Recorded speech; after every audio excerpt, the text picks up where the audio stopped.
प्रदेश के उपचुनाव में बीजेपी के चुनाव प्रचार की कमान सीएम शिवराज, ज्योतिरादित्य सिंधिया और वीडी शर्मा के ऊपर होगी। बीजेपी ने अपने स्टार प्रचारकों की सूची आज घोषित कर दी। बीजेपी के स्टार प्रचारकों की सूची में 30 चेहरों को शामिल किया गया है। पार्टी ने जेपी नड्डा, अमित शाह और पीएम मोदी को स्टार प्रचारकों की सूची से बाहर रखा है। बीजेपी ने जो 30 स्टार प्रचारकों की सूची जारी की है उसमें वीडी शर्मा, सीएम शिवराज सिंह चौहान, दुष्यंत कुमार गौतम, विनय सहस्त्रबुद्धे, नरेंद्र सिंह तोमर, थावरचंद गहलोत, कैलाश विजयवर्गीय, धर्मेंद्र प्रधान, उमा भारती, ज्योतिरादित्य सिंधिया, प्रहलाद पटेल, फग्गन सिंह कुलस्ते, प्रभात झा, नंद कुमार सिंह चौहान, राकेश सिंह, सत्यनारायण जटिया, लाल सिंह आर्य, ओम प्रकाश धुर्वे, सुधीर कुमार गुप्ता, कृष्ण मुरारी मोगे, सुहास भगत, हितानंद शर्मा, नरोत्तम मिश्रा, गोपाल भार्गव, भूपेन्द्र सिंह, जगदीश देवड़ा, कमल पटेल, यशोधरा राजे सिंधिया, जयभान सिंह पवैया और उमाशंकर गुप्ता को शामिल किया गया है। वहीं बीजेपी के स्टार प्रचारकों की सूची पर कांग्रेस ने तंज कसने का काम किया है। कांग्रेस के मुताबिक बीजेपी के स्टार प्रचारकों की सूची में पीएम मोदी, अमित शाह, जेपी नड्डा को बाहर रखा गया है। साथ ही ज्योतिरादित्य सिंधिया को 10 नंबरी बनाकर 10वें नंबर पर रखा गया है। कुल मिलाकर बीजेपी के स्टार प्रचारकों की सूची को लेकर कांग्रेस ने तंज कसने का काम किया है। साथ ही कांग्रेस पार्टी ने इस बात को लेकर भी सवाल उठाए कि बीजेपी ने अपने स्टार प्रचारकों की सूची से साध्वी प्रज्ञा सिंह ठाकुर को भी बाहर क्यों रखा है। निजी अस्पतालों की मनमानी बेजा वसूली के खिलाफ आज कांग्रेस ने कहीं एक बड़ा प्रदर्शन किया है और देख सकते हैं यहाँ पुलिस ने वाटर कैन का इस्तेमाल किया है और फिलहाल भीड़ को तितर बितर यहाँ पर किया जा रहा है। बड़ी संख्या में युवक, कांग्रेसी एवं तनाव जो अन्य संगठन के नेता हैं, NSUI है, वो सभी यहाँ पर एकत्रित थे और एक साथ यहाँ पर आए थे और यह विरोध प्रदर्शन दर्ज करा रहे थे। कहने को यहाँ पे हल्का बल प्रयोग भी किया गया ताकि भीड़ को नियंत्रित किया जा सके, लेकिन विरोध प्रदर्शन जो है वो लगातार जारी है। बड़ी संख्या में पुलिस बल भी यहाँ पर तैनात था जो लगातार भीड़ को रोकने का यहाँ पे जो प्रयास है वो कर रहा था। बेशक देख सकते हैं किस प्रकार से लूट जो खुली छूट दी है निजी अस्पतालों को, उनके खिलाफ प्रदर्शन यहाँ देख सकते हैं। पुलिस भी हल्का बल प्रयोग कर खदेड़ने की कोशिश कर रही कार्यकर्ताओं को। तैयब अली चौक पे बड़ी संख्या में यहाँ कार्यकर्ता एकत्रित हुए थे और पुलिस अब तितर बितर करने में जुट गई है भीड़ को। एक बड़ा आंदोलन था आज और यहाँ पे जिस प्रकार का बल प्रयोग करते हुए पुलिस ने इस आंदोलन को जो है समाप्त कराया है और चूड़ियाँ जो है वो कांग्रेस ने यहाँ पर पुलिस को भेंट करी है। देख सकते हैं यहाँ पे कार्यकर्ताओं को अलग अलग तितर बितर किया जा रहा है, कोशिश की जा रही है कि यहाँ से जो लोग हैं वो अलग हो सकें। निजी अस्पतालों के खिलाफ ये आंदोलन था। कुल मिला के विरोध प्रदर्शन जो है वो इस प्रकार से कांग्रेस ने किया है और आगामी रूप से भी लगातार उनका आंदोलन जारी रहेगा। प्रदेश के 28 विधानसभा सीट पर होने वाले उपचुनाव में मुद्दों से ज्यादा अब बयानों की गूंज ज्यादा सुनाई दे रही है। दरअसल नेता एक दूसरे पर आरोप प्रत्यारोप लगाने के बहाने बड़े बड़े बयान देते हुए नजर आ रहे हैं। पूर्व मुख्यमंत्री कमलनाथ ने शिवराज सिंह चौहान पर सबसे बड़ा कलाकार होने और उन्हें मुंबई में एक्टिंग करने की सलाह दी थी, तो वहीं कमलनाथ के इस बयान को लेकर प्रदेश के कृषि मंत्री कमल पटेल का बड़ा बयान सामने निकल कर आया। कृषि मंत्री कमल पटेल ने राहुल गांधी और कमलनाथ को सबसे बड़ा कलाकार करार दिया है। कृषि मंत्री कमल पटेल ने सलाह दी है कि कमलनाथ और राहुल गांधी मुंबई में जाकर बड़ा रोल कर सकते हैं। एक को विलेन का तो दूसरे को कार्टून का रोल मिल सकता है। कृषि मंत्री कमल पटेल ने कमलनाथ को खलनायक करार दिया है। बहरहाल उपचुनाव को लेकर जिस तरीके के बयान निकल कर आ रहे हैं वो प्रदेश में राजनीति के गिरते स्तर को दर्शाने का काम कर रहे हैं। चुनावी माहौल में धार्मिक आयोजनों का सहारा लिया जा रहा है। शिवपुरी के करेरा से भाजपा प्रत्याशी जसवंत जाटव ने लोगों को प्रलोभन दिया है और उसका एक वीडियो सोशल मीडिया पर वायरल हो रहा है। शिवपुरी के करेरा से भाजपा प्रत्याशी जसवंत जाटव ने आदिवासी बस्तियों में जाकर लोगों को प्रलोभन दिया कि तुम देवी जी की प्रतिमा स्थापित करो, मैं तुम्हें 10,000 रुपए दूंगा। उनके साथ कोलारस से भाजपा विधायक वीरेंद्र वंशी भी थे। ये वीडियो जब वायरल हुआ तो कांग्रेस ने इस पूरे मामले में आपत्ति ली है और अब चुनाव आयोग से शिकायत करने की तैयारी की जा रही है। कांग्रेस का आरोप है कि भाजपा प्रत्याशी चंदा देने के नाम पर वोट लेने की अपील कर रहे हैं। कांग्रेस इस पूरे मामले की शिकायत चुनाव आयोग से करने की तैयारी कर रही है। कांग्रेस का आरोप है कि भाजपा प्रत्याशी आदिवासी वोटरों को प्रलोभन देकर वोट खरीदने की बात कर रहे हैं। मध्य प्रदेश के पूर्व मुख्यमंत्री और कांग्रेस प्रदेश अध्यक्ष कमलनाथ आज मुरैना के सुमावली इलाके में पहुंचे, जहां सुमावली से कांग्रेस प्रत्याशी अजय सिंह कुशवाहा के लिए उन्होंने चुनावी सभा को संबोधित किया। उनके साथ अजय सिंह राहुल और पूर्व मंत्री ब्रजेंद्र सिंह राठौर भी साथ थे।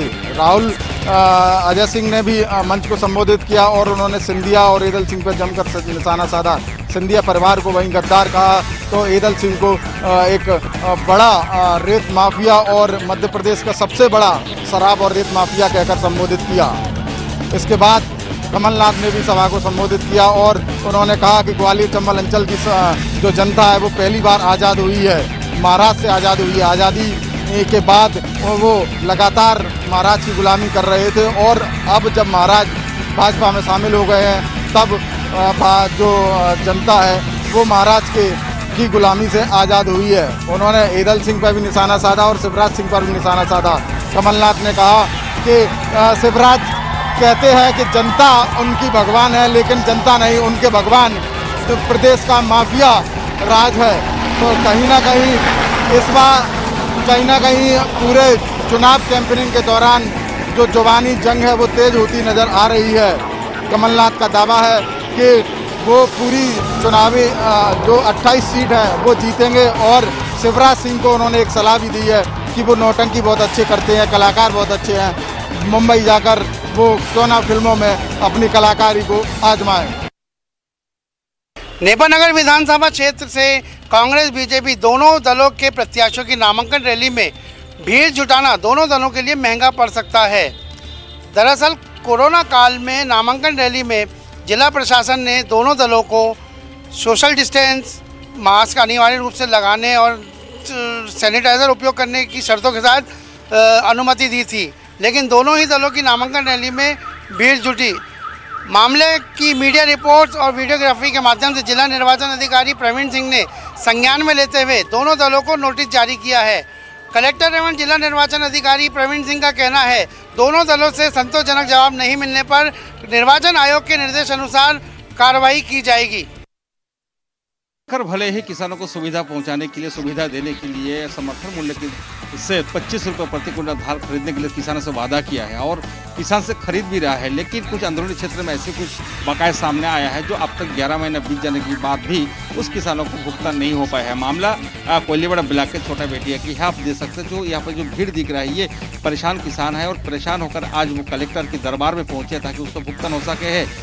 बताया जा रहा है कि वहाँ के जो किसान है करीबन 40 से 45 किसान है वो करीबन 11 महीने हो चुके हैं अपना धान दिए हैं, लेकिन जो सरकारी जो रेट है 2500 रुपये क्विंटल रहा, लेकिन वहाँ का जो कोचिया है वो कोचिया ने अपने मनमानी ढंग से करीबन 1400 रुपये प्रति क्विंटल के दर से किसानों से लिया है, लेकिन करीबन 45 किसानों में से करीबन 50 लाख की भुगतान बाकी बताया जा रहा है। लेकिन किसान उतनी कम रेट में धान देने के बावजूद भी आज भी वो अपने पैसा के लिए भटक रहे हैं। ऐसे ही बताया जा रहा है कि जो कोचिया है वो करीबन वो किसी कांग्रेस समर्थित बताया जा रहा है और उससे किसानों को डराया भी जा रहा है। उसी जब किसानों ने दबाव बनाया जो कोची है वो सभी किसानों को चेक भी दिया गया है, लेकिन वो चेक बाउंस हो गया है, किसी किसानों को पैसा नहीं मिला है।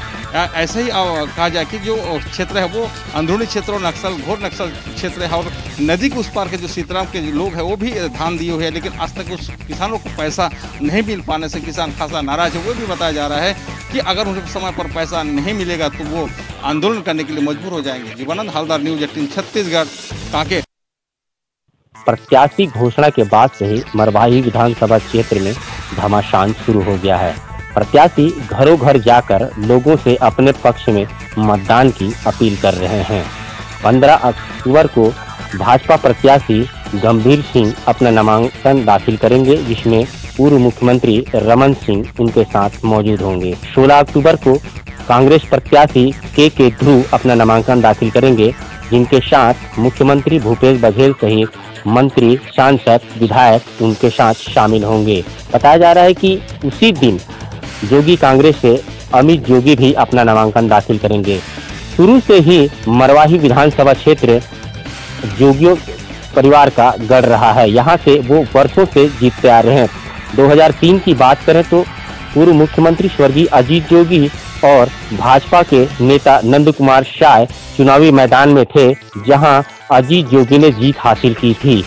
ये जो चुनाव है मरवाही का वो लगातार अजीत जोगी और जोगी परिवार के कब्जे में रहा है। इस बार प्रदेश सरकार में कांग्रेस आने पर इस बार कांग्रेस पूरी ताकत मरवाही चुनाव को जीतने के लिए झोंक दी है। पूरे प्रदेश स्तर के जो नेता हैं वो मरवाही पहुंच चुके हैं और अपनी अपनी पार्टी प्रत्याशी के जीत के लिए लोगों से मतदान करने की व अपने पक्ष में मतदान करने की अपील कर रहे हैं। अब देखना होगा सत्ता और सहानुभूति की इस लड़ाई में जीत किसकी होती है।